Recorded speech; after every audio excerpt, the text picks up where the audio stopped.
Hello students, पिछले lecture में हमने आपको मल्टीप्लाइंग वेक्टर्स के बारे में डिस्कस किया था। इसमें हमने आपको जो डॉट प्रोडक्ट होते हैं, स्केलर प्रोडक्ट जिसे हम डॉट प्रोडक्ट कहते हैं, उसके बारे में हमने डिस्कस किया था। उसका फॉर्मूला था A vector dot product B vector equal to A B cos theta. अब हम आज जो डिस्कस करेंगे वह वेक्टर प्रोडक्ट के बारे में हम डिस्कस करेंगे। तो वेक्टर प्रोडक्ट को हम क्रॉस प्रोडक्ट से भी डिनोट करते हैं, इसे हम क्रॉस प्रोडक्ट भी कहते हैं। तो जो दो वेक्टर होते हैं उनके बीच अगर हम क्रॉस प्रोडक्ट फाइंड करें तब A vector cross product B vector equal to हो जाता है A B sine theta into N cap. इसे हम सी वेक्टर से डिनोट करते हैं। यह हमारा क्रॉस प्रोडक्ट या वेक्टर प्रोडक्ट का फॉर्मूला होता है। एग्जाम्पल की अगर हम बात करें, एग्जाम्पल ऑफ वेक्टर प्रोडक्ट के अगर हम एग्जाम्पल देखें तो पहला एग्जाम्पल है tau equal to R into F vector. तो यहाँ पर इसे हम एफ वेक्टर इक्वल टू जो एफ इसका फॉर्मूला होता है F sine theta N cap. तो टो वेक्टर को हम इस प्रकार लिख सकते हैं, इनके बीच क्रॉस प्रोडक्ट है R vector cross product F vector. तब इसे हम किस प्रकार लिखेंगे, tau vector equal to R F sine theta N cap. तो इस वाले में यहाँ पर टो इक्वल टू यहाँ पर टॉर्क जिसे हम बल आघूर्ण कहते हैं, आर इक्वल टू आर जो होता है हमारा पोजीशन होती है, और F equal to force, F जो है फोर्स होता है। दूसरा अगर एग्जाम्पल देखें हम तो L vector equal to R vector cross product P vector. अगर हम इन दो वेक्टर्स के बीच अगर हम क्रॉस प्रोडक्ट निकालते हैं तो उसे हम L vector equal to R P sine theta N cap के रूप में लिखते हैं। तो यहाँ पर जो एल वेक्टर है, एल यहाँ पर हमारा एंगुलर मोमेंटम और आर जो है यहाँ पर वह पोजीशन को शो कर रहा है, पी जो है वह यहाँ पर लीनियर मोमेंटम है। इसमें अगर हम नेक्स्ट बात करते हैं geometrical meaning of vector product की हम ज्योमेट्रिकल मीनिंग अगर देखते हैं तो A vector cross product B vector का अगर हम मॉड निकालें तब इसका जो फॉर्मूला होता है वह ए ब्रैकेट में साइन बी साइन थीटा, तथा हम इसे कुछ इस प्रकार भी लिख सकते हैं। दूसरी तरफ जो लिखा हुआ है ए साइन थीटा ब्रैकेट में फिर बी, तो हम वेक्टर प्रोडक्ट को इस प्रकार भी लिख सकते हैं।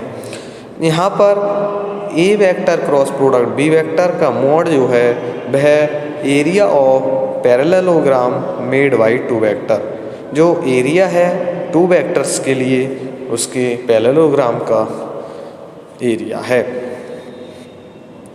अगर हम वेक्टर प्रोडक्ट की प्रॉपर्टीज़ की अगर बात करते हैं तो इसकी कई सारी प्रॉपर्टीज़ हो सकती हैं। पहली हमारी प्रॉपर्टी है the vector product is anti commutative. जो वेक्टर होते हैं वह एंटी कम्यूटेटिव होते हैं। तो ए क्रॉस प्रोडक्ट बी का जो फॉर्मूला है A B sine theta N cap होता है। जब हम इसे B vector cross A vector अगर हम करते हैं तो इसमें जो एन माइनस का साइन यहाँ पर आ जाता है, तो इसे हम बी ए साइन थीटा ब्रैकेट में माइनस एन कैप लिखते हैं, क्योंकि यहाँ पर जो डायरेक्शन है हमारी डायरेक्शन चेंज हो गई, तब इसमें हमने यहाँ पर माइनस का साइन लगा दिया। तब B vector cross product A vector equal to minus A B sine theta N cap, जो कि इक्वल नहीं है A vector cross B vector के। तब हम इसे इस प्रकार लिख सकते हैं, A vector cross product equal नहीं है B vector cross product A vector के। अब नेक्स्ट जो प्रॉपर्टी आती है हमारी, properties of two, the vector product is distributed over addition. तो जो वेक्टर प्रोडक्ट होते हैं वह डिस्ट्रीब्यूशन लॉ का भी पालन करते हैं। इसका फॉर्मूला हम किस प्रकार लिखेंगे, A vector cross product bracket में B vector plus C vector. जब हम इसका क्रॉस प्रोडक्ट अगर हम अंदर ब्रैकेट में खोलेंगे एडिशन वाले पार्ट में, तब इसे हम इस प्रकार लिख सकते हैं, A vector cross product B vector plus एक vector cross C vector. Next तीसरी प्रॉपर्टी हमारी, the magnitude of the vector product of two perpendicular vector is maximum. तो जो दो वेक्टर प्रोडक्ट हैं वह एक दूसरे पर परपेंडिकुलर हैं, तब जो वेक्टर होंगे वह मैक्सिमम आएंगे। तो जैसे कि यहाँ पर एक वेक्टर यहाँ पर ये वाला ए है, एक वेक्टर ये बी है, बी और ए, तब इनके बीच में जो एंगल होगा वह 90 डिग्री होगा। तब इसका आपस में ये परपेंडिकुलर होंगे। तब फॉर्मूले हमने जो है A vector cross product B vector equal to A B sine 90, theta की वैल्यू हमने यहाँ पर 90 पुट कर दी। तब जो हमारा आता है A vector cross product B vector equal to A B. अब तीसरी प्रॉपर्टी की अगर हम बात करते हैं, चौथी प्रॉपर्टी हमारी होती है, the vector product of two parallel vector is a null vector. जो दो वेक्टर होते हैं वह पैरेलल हों तब जो उनका आंसर आता है वह 0 आता है। तब एक A vector cross product B vector equal to A B sine 0 degree, यहाँ पर हमने थीटा की वैल्यू क्या लगाई, यहाँ पर 0 पुट करी, तब 0 डिग्री एन कैप। फिर तब क्या आएगा हमारे पास, A vector cross product B vector equal to 0, जिसे हम नल वेक्टर कहते हैं। अब हमारी पांचवी प्रॉपर्टी आती है, properties of vector product 5, the vector product of two anti parallel vectors is a null vector. तो जो दो वेक्टर होते हैं वह भी एंटी पैरेलल होते हैं, तब वह नल वेक्टर कहलाते हैं। इसमें भी क्या होगा, जो पैरेलल में हमने दिखाया उसमें साइन 0 डिग्री था क्योंकि वो पैरेलल थे। अब यहाँ पर क्या है, दोनों वेक्टर जो हैं एंटी पैरेलल हैं, तब इसका जो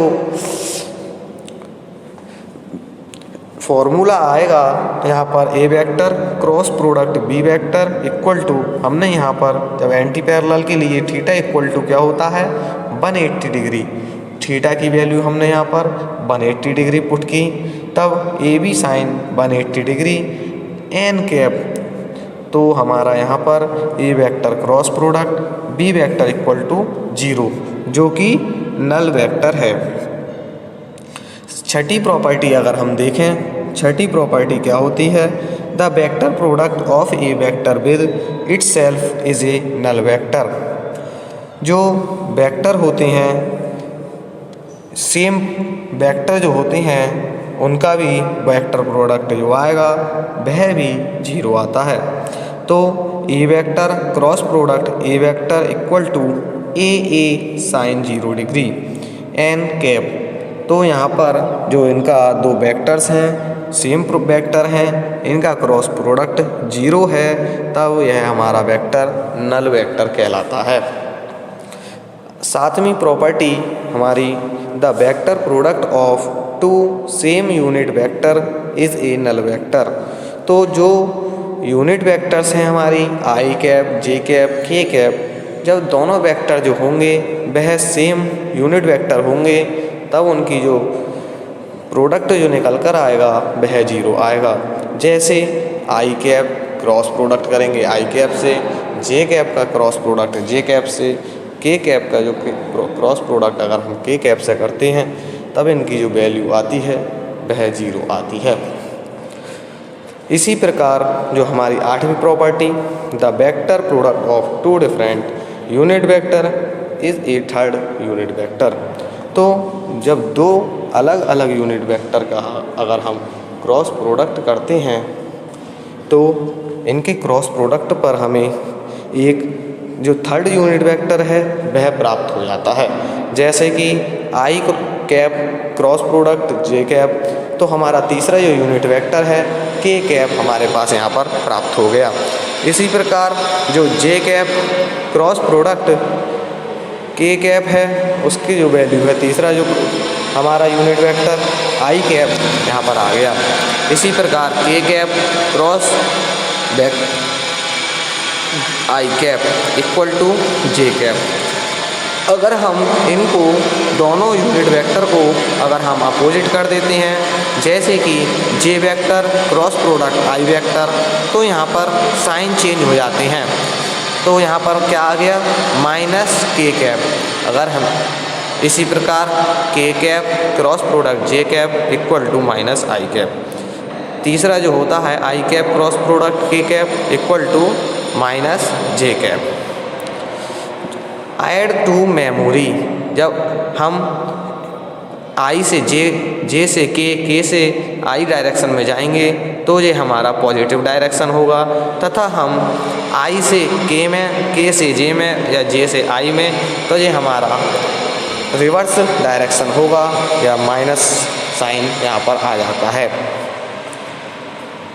calculating vector product using component, अगर हम कंपोनेंट्स की वेक्टर प्रोडक्ट करते हैं तब पहला वेक्टर हमने माना ए वेक्टर, दूसरा बी वेक्टर, फिर हम इसका क्रॉस प्रोडक्ट करेंगे A vector cross product B vector, तब जो इसका सॉल्यूशन जो आएगा A Y B Z I cap minus A Z B Y I cap plus A Z B X J cap minus A X B Z J cap plus A X B Y K cap minus A Y B X K cap हमारा यहाँ पर आएगा।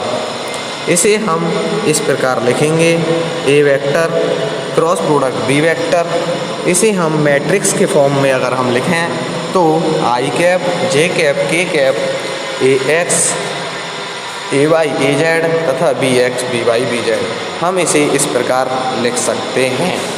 यह हमारा आज का vectors के बीच में जो क्रॉस प्रोडक्ट होता है वह हमारा वेक्टर प्रोडक्ट कहलाता है।